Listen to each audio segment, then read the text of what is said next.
जब काफिर की मौत आती है तो अल्लाह ताला काफिर बंदे के लिए मलकल मौत से फरमाता है, जा और मेरे इस दुश्मन को ले आ। इसे मैंने रोजी में बरकत दे रखी थी, अपनी नामतें अता फरमा रखी थी, लेकिन फिर भी ये मेरी नाफरमानियों से ना बचा।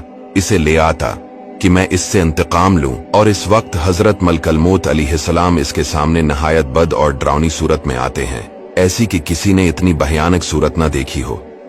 12 आंखें होती हैं, जहन्नम का खारदार लिबास साथ होता है, 500 फरिश्ते जो जहन्नमी आग के अंगारे और आग के कोड़े अपने साथ लिए होते हैं। मलकल मौत वो खारदार खाल जो जहन्नम की आग की है, इसके जिस्म पर मारते हैं, जिस्म में आग के कांटे घुस जाते हैं, फिर इस तरह घमाते हैं कि इसका हर जोड़ ढेला पड़ जाता है।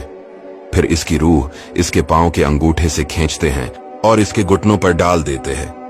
इस वक्त अल्लाह ताला का दुश्मन बेहोश हो जाता है। पस मलकल मौत इसे उठा लेते हैं। फिरिश्ते अपने जहन्नमी कोड़े इसके चेहरे पर और पीठ पर मारते हैं। फिर मलकल मौत इसे दबूचते हैं और इसकी रूह इसकी एड़ियों की तरफ से खींचते हैं और इसके घुटनों पर डाल देते हैं। फिर ये दुश्मन इलाही इस वक्त फिर बेताब हो जाता है।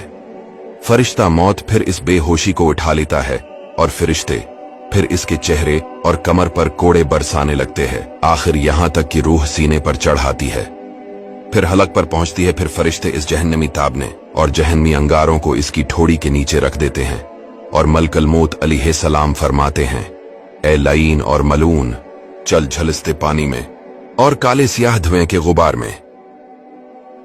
जब ये रूह कब्ज हो जाती है तो अपने जिस्म से कहती है, अल्लाह तुझे समझे तो मुझे अल्लाह की नाफरमानियों की तरफ भगाए लिए जा रहा था, खुद भी हलाक हुआ और मुझे भी बर्बाद किया।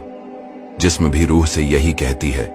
जमीन के वो तमाम हिस्से जहां ये अल्लाह की मासियत करता था, इस पर लांत करने लगते हैं। शैतानी लश्कर दौड़ता है, शैतान के पास पहुंचता है और कहता है कि हमने आज एक को जहन्नम में पहुंचा दिया।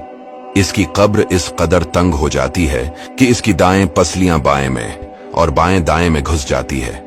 काले नाग ऊंटों के बराबर इसकी कब्र में पहुंचा दिए जाते हैं, जो इसके कानों और इसकी पांव के अंगूठे से इसे डराना शुरू कर देते हैं।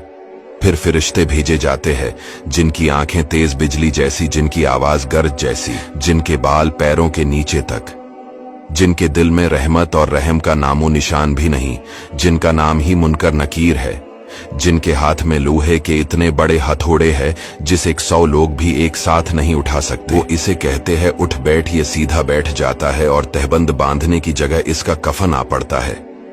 वो इससे पूछते हैं, तेरा रब कौन है, तेरा दीन क्या है, तेरा है कौन है, नबी कौन है? ये कहता है, मुझे तो कुछ खबर नहीं। वो कहते हैं, हाँ, न तूने मालूम किया ना पढ़ा। फिर इस जोर से हथौड़ा इसे मारते हैं कि इसके शरारे इसकी कब्र को पर कर देते हैं। फिर इसे कहते हैं, अपने ऊपर को देख। ये एक खुला हुआ दरवाजा देखता है। वो कहते हैं, अगर तो अल्लाह ताला का फर्मा बरदार रहता तो तेरी ये जगह थी। नबी सल्लल्लाहु अलैहि वसल्लम फरमाते हैं कि अब तो इसे वो हसरत होती है जो कभी इसके दिल से जदा नहीं होगी। फिर वो कहता है, अब नीचे देख। वो देखता है कि एक दरवाजा, जहन्नम का दरवाजा खुला हुआ है। फरिश्ते कहते हैं, ए दुश्मन इलाही, चौके तूने अल्लाह ताला की नाफरमानी के काम किए हैं, अब तेरी ये जगह है। इस वक्त इसका दिल रंजो गम से बैठ जाता है।